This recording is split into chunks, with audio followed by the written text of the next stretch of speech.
So yesterday we went through and did The Final Girl by Electric Youth. It got me thinking about electronica in general. So when I was growing up, there was very few bands that were as influential on my creative process as Book of Love. So they were a band in the 80s.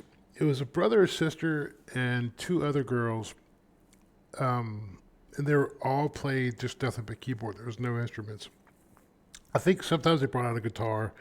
I don't think they ever used real drums or anything like that. But when we used to film movies when I was a kid, like we had a big giant camcorder that sat on your shoulder.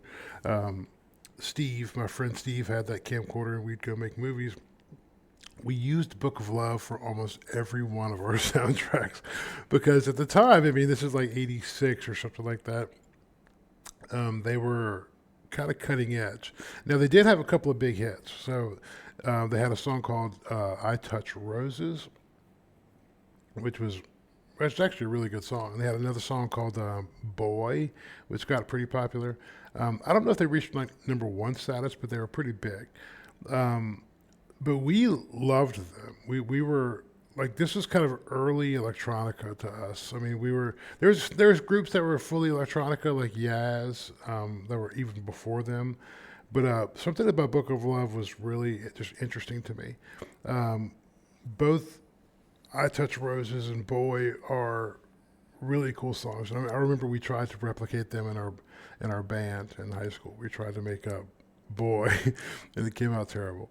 But let's listen to a deep cut. So this is Modigliani by Book of Love. It's deep in the repertoire. So if you know Book of Love or Modigliani, it's pretty impressive. But let's take a listen. Oh, hit play.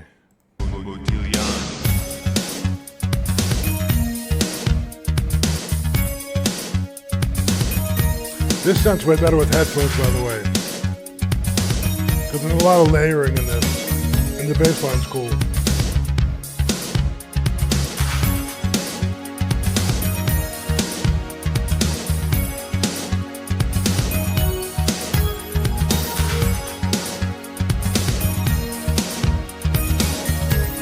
I love her voice, too.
That's a nice photograph.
that is Modigliani, Lost in Your Eyes by Book of Love. So they were an interesting band. They didn't last forever. They did through the 80s and they kind of faded out. They did have a good album come out in the early 90s. I think it was Turn the World or something like that. It was pretty, that song itself was decent. Um, we loved them for their kind of cinematic quality of music. Like I said, put headphones on for this song because it's very different than listening to it on your phone. It's much, much, much richer, and the vocal layering and the sound layering is much more prevalent. Um, but they were our soundtrack. They were kind of like whenever we made our little skit movies that were 10, 20 minutes long. We used a ton of their music. Excuse me, and I don't even know why. There's another song that my kids used to love called "You Make Me Feel So Good" by Book of Love, and that is a catchy, like head bobbing song. So you definitely go check that one out. Book of Love, "You Make Me Feel So Good" Flutter remix. It's fantastic. Um, but yeah, I'm pretty sure your dad didn't show this one, even though they came out in the '80s. He probably wasn't that deep into the music scene. Book of Love is pretty eclectic and pretty urban. Like it was very modern and well, not. I don't know. It wasn't like a huge sweeping thing. It was so. I don't think your dad was cool enough to know who these guys were.